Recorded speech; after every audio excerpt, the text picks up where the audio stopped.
Hi, it's 3rd May and today we unleash our very first episode of Bump Love 2.0 and I will be unleashing the squad one by one. Before I even start, pause this video, write in the comment section who you think I will be unleashing today. Let me tell you a bit about her. She is feisty. She has energy from the depth of her soul. She is exciting. She has the English of the Queen. May her soul rest in peace. So she took over of all the English and she's bringing it right here on Bump Love. Let us put our hands together as we meet our very own. Last year, I dreamt that this would happen, that I would be seated in a garden of abundance. And here I am, adorned in splendor. My name is Beverley Nambozo Nsengiyunva. Bev, the B, stands for Bodacious, excellent, admirable. The E, exemplary, and the V, victorious. But how did I get here? It happened 4 years ago in the lockdown. I knew that something in my life had to shift. I needed to replenish my thoughts to get rooted in abundance. And I began waking up early at 3 a.m., 4 a.m., and God spoke to me in volumes. As a born-again Christian, nothing is more important than knowing and listening to the word of God. And he told me clearly, you are not where you should be. I had to wake up early and keep revisiting where I had been to understand where I meant to go. Abundance, that was the space where I was supposed to go. Have I been in scarcity? Plenty. I look at the enormity of the bills to pay and it exhausts me. I look at the children that need to be clothed, fed. They need to listen to my stories. I'm a storyteller. They listen to me shining with poetry. I'm a poet. How am I able to do that when sometimes I feel I'm enveloped in scarcity? Waking up early every day changed my scarcity mindset. Being in a place of abundance means knowing why you were born.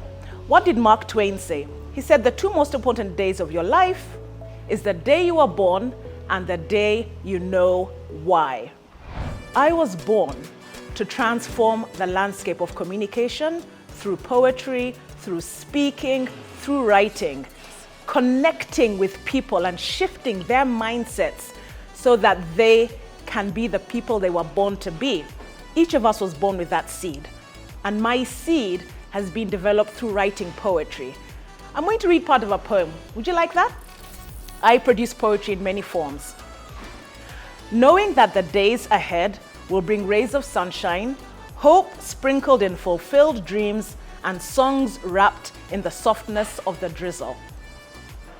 Where did this begin? I was born in 1976. I'm 47 years old and I embrace that. I'm 47. Why do I need to behave like I'm 34? Being 47 is irreplaceable. There is nothing I would exchange this for. I mean, have you met me? My father was a diplomat. That introduced me to understanding and appreciating what the world has to offer. By the age of 70, I want to travel to every country in the world. My mother is a landscaper.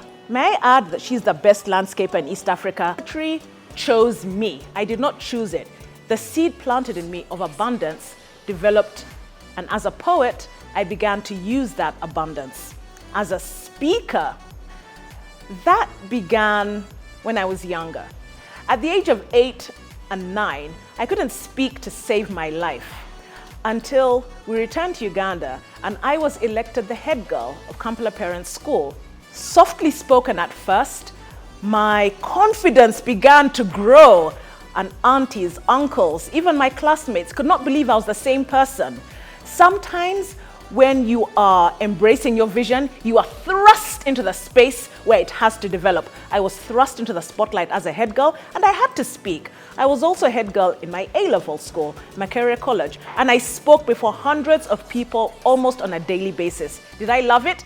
I loved it. I love speaking before people. Am I nervous sometimes? Of course. Who doesn't get nervous? But when you're on stage and the lights are on you and you're drawing attention, speaking sense, isn't that marvelous? And as a trainer in public speaking, I know that speaking and connecting, passing on a message is for every person. It's not for extroverts alone. It's not for teachers alone. It's not for motivational speakers. Even the shyest person in the room can speak and create such an impact that the world will change. And when I train, I tell people, I'm not here for the extroverts only. I'm here for everyone. Why? Because everyone has a message. And that's who I am. As a mother who has been at home as a creative entrepreneur, sometimes I feel like the gun signaled for everyone to run. While everyone ran head first, as fast as they could, I remained at the starting line because I didn't know where to go. When I finally caught up, there was no one around. I feel everybody else left me at the starting line because sometimes I look at my neighbors and they're going out in their suits, in their cars, dropping their children at school. What I do when the school van comes, I'm happy in my Crocs and exercise clothes and I wave them off as they go to the school van. That stark difference does have an impact on me because it makes me feel, what did I do wrong? Where did I go wrong? And I have to keep reminding myself that mine is an unconventional space. And when you're thinking abundantly, physically, you may not see it, but once you conceive it in your mind, all possibilities are limitless. And that's the most challenging thing, when I feel, when is this promise going to come? But thankfully, I've seen it manifesting because every day I work on that promise until it happens. The promise that what I am doing now, when the children come home, I welcome them. I make sure the youngest two are bathed properly. I wash their uniform, wash their lunch boxes. When the eldest two come home, they tell me about school. I help them with their homework.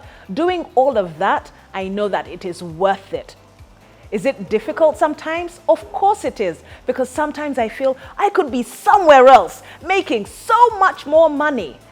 But you see, in a space where it's unconventional, do you know that the financial resources come even when you're laying in bed? Because that is the journey you took, then the resources will come in an unconventional manner. I had to understand that and appreciate that where I am, everyone who comes in my path has been led there to be part of my journey of abundance. I think any opportunity that a woman wants, she will get. If an opportunity presents itself to a woman and she wants it, she will get it. It doesn't matter what sphere. The first female British Prime Minister said that, I don't follow the crowds follow me. That's what opportunities are. You don't have to chase them and follow the trends, no. You set the trend and let the trends shape themselves around you. Don't look for opportunities. You become the harvest of opportunities for yourself and other women. Being here alone is an opportunity. Why? Because I'm a woman who manifests opportunities just by being. I want my legacy to be shaped like this. I want it to be unequivocally known that Beverley lived a life where she was true to who she was. She did not allow the definitions of any man or woman to get in the way of whom God defined her to be. For Bump Love 2.0, every single bump lover, friends of bump lovers, acquaintances, maybe even a few enemies, every time you watch a show, carry your notebook and your pen. You're welcome.